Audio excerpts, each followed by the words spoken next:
और 383 में आपका एक बार फिर से स्वागत है। हम तीनों एक बार फिर से आपके सामने हाजिर हैं और अब बात होगी चीन की। जी हां, उस चीन की जिसे सदमा लगा है। आज ड्रैगन परेशान है, शी जिनपिंग सकते में है। जिस नेपाल को चीन ने भारत के खिलाफ भड़काने की साजिश रची, वो दांव दरअसल उल्टा पड़ गया है। और चीन के इशारे पर भारत के खिलाफ आग उगलने वाले नेपाल के पीएम के सुर नरम पड़ गए हैं। दरअसल नेपाल के पीएम केपी शर्मा ओली ने स्वतंत्रता दिवस के मौके पर पीएम मोदी से बात की थी। मीनाक्षी, आज नेपाल के साथ बातचीत की दूसरी किश्त हुई। दोनों देशों के बीच जमी बर्फ पिघलने के संकेत मिले, लेकिन क्या इस बातचीत से नेपाल और भारत के बीच आई खटास दूर होगी, ये बड़ा सवाल है।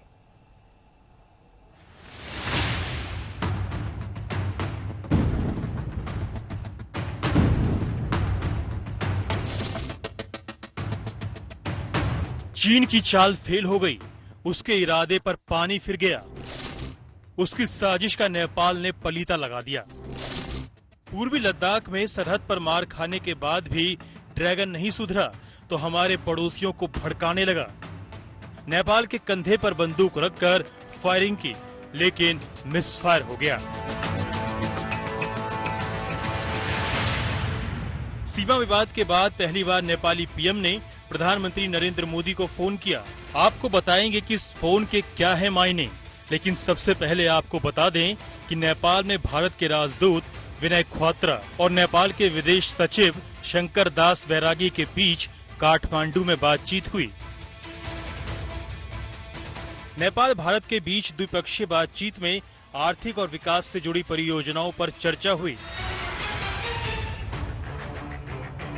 15 अगस्त को स्वतंत्रता दिवस के दिन नेपाल के पीएम केपी शर्मा ओली ने प्रधानमंत्री नरेंद्र मोदी को फोन किया था। फोन की घंटी ऐसे समय में बजी जब कुछ हफ्तों में नेपाल ने रिश्तों की मर्यादा तोड़ने वाले फैसले लिए। चीन के हाथों का खिलौना बनकर नेपाल के पीएम ओली ने उकसाने वाले बयान दिए। अब ऐसे में सवाल उठता है कि क्या नेपाल के पीएम ने किसी रणनीति के तहत पीएम मोदी को फोन किया? क्या भारत को बातचीत में फंसाकर चीन के प्रोजेक्ट को रखना चाहते हैं जारी, या फिर ओली को ये बात समझ में आ गई कि भारत के साथ रोटी बेटी के रिश्ते का धागा तोड़ना ठीक नहीं? उस बातचीत में हमारे सिक्योरिटी काउंसिल की इलेक्शन और कोविड के बारे में भी बातचीत हुई। ये बहुत अच्छी बात है, लेकिन मैं मानता हूं कि जो डिप्लोमेटिक ठंडाई भारत और नेपाल के बीच में पिछले कुछ महीनों में बढ़ गई है, उसके लिए बातचीत तो बहुत इम्पोर्टेंट है और ये टेलीफोन कॉल की बहुत अहमियत है, लेकिन असल में कार्य और क्रम करने की जरूरत है। नेपाल के पीएम ओली जब घर में घिरे तो उन्होंने भारत के साथ विवादों की गठरी खोल दी। चीन ने इस मौके को भुनाया, भारत के खिलाफ ओली का कान फूका। 8 मई को रक्षा मंत्री राजनाथ सिंह ने लिपुलेख दर्रे को उत्तराखंड के धारचूला से जोड़ने वाली रणनीतिक सड़क का उद्घाटन किया तो ओली बिलबिला उठे।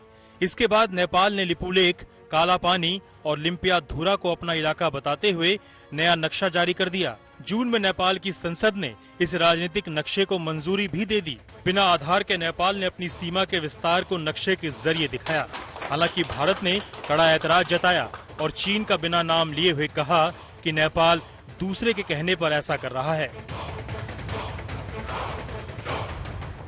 ओली का जब इतने से मन नहीं भरा तो मर्यादा पुरुषोत्तम राम पर विवादित बयान दे दिया। नेपाल के पीएम ओपी शर्मा ओली ने दावा किया कि भगवान श्री राम की नगरी अयोध्या उत्तर प्रदेश में नहीं बल्कि नेपाल के वाल्मीकि आश्रम के पास है।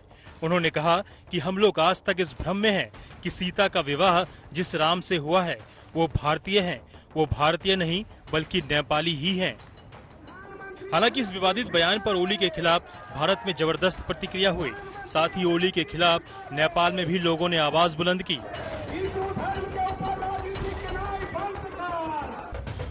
चीन की शय पर ओली एक के बाद एक गलती करते चले गए, लेकिन अपनी ही नेपाली कम्युनिस्ट पार्टी में भी ओली अलग थलग पड़ने लगे।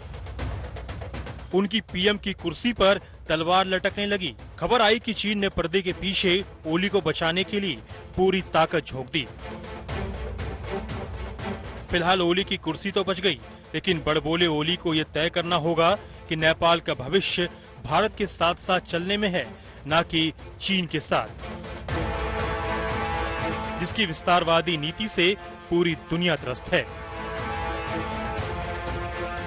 गीता मोहन, दिल्ली, आज तक। नमस्कार, मैं हूं अंजना ओम कश्यप। हमें उम्मीद है ये वीडियो आपको पसंद आया होगा। लेटेस्ट खबरों के लिए यूं ही देखते रहिए आज तक, और इस वीडियो के पसंद आने पर लाइक, शेयर एंड सब्सक्राइब करना ना भूलें।